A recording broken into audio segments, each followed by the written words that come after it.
Hashimoto Thyroiditis. For the most recent updates in endocrinology chapter, refer to the Pediatric Board Study Guide 3rd edition. This is a 4-year-old female with severe enlargement of thyroid gland. She's having fatigue and daytime somnolence. Her TSH is very high, more than 150, and the free T4 is less than 0.4. Her anti-thyroid peroxidase antibodies are significantly elevated. What is the most likely cause? Graves' disease, congenital hypothyroidism, central hypothyroidism, or Hashimoto thyroiditis? The correct answer, Hashimoto thyroiditis. Hashimoto or autoimmune thyroiditis. It is an autoimmune thyroid disease. It is the most common cause of hypothyroidism in children older than 6. Girls are 2 to 3 times affected more than boys. Positive family history is very common. Very important to be familiar with the common association with Hashimoto thyroiditis, commonly associated with type 1 diabetes mellitus, celiac disease, Addison disease, Down syndrome, very common, Turner syndrome, Noonan syndrome, autoimmune polyglandular syndrome type 1 and type 2. Clinical presentation of Hashimoto thyroiditis, goiter or enlarged thyroid with no symptoms. This is the most common. If the patient is having low thyroxine or hypothyroidism with Hashimoto, they will have growth retardation, fatigue, constipation, dry skin, weight gain, other symptoms including depression, dementia, and other psychiatric disturbances, decreased school performance, cold intolerance, hair loss, menstrual irregularities, and galactorrhea. Physical examination, the thyroid gland will be diffusely enlarged, firm, and non-tender. In 30% may feel lobular or nodular. Hashimoto thyroiditis is very common to be euthyroid. Euthyroid means that the TSH and the free T4 are normal.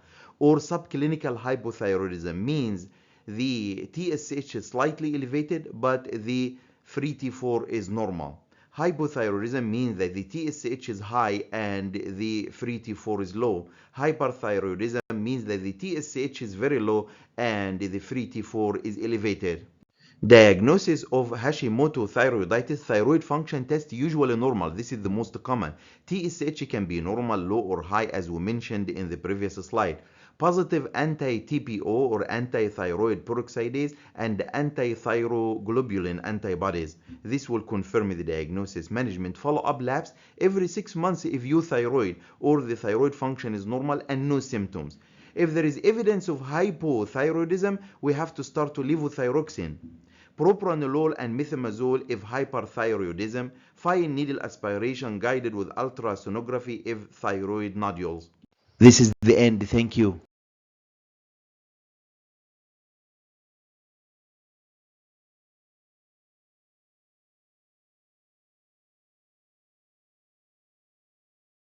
Having trouble or trying to pass the pediatric board exam? We have the definitive solution for you, presenting the Last Minute Review Series, a powerful tool for achieving success in pediatric board exams, crafted by Dr. Osama Naga, a board-certified pediatrician by American Board of Pediatrics and the editor of the Pediatric Board Study Guide, a last-minute review. Dr. Naga breaks down the most critical subjects in this series.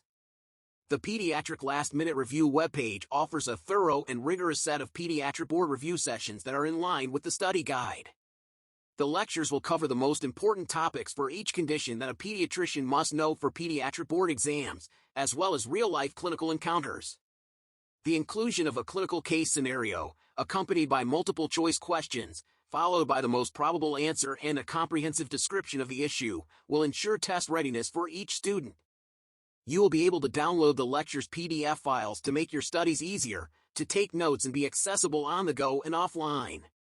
Based on the membership plan you choose, you will have unlimited access to the lectures for either 1 month, 3 months, 6 months, or 1 year. By viewing these videos, you will increase your chances of passing the board exam and gain substantial advantages from the acquired knowledge. Additionally, by studying the material and completing the AAP prep questions from the previous 3 years, you will greatly increase your likelihood of passing the board and will acquire a wealth of knowledge.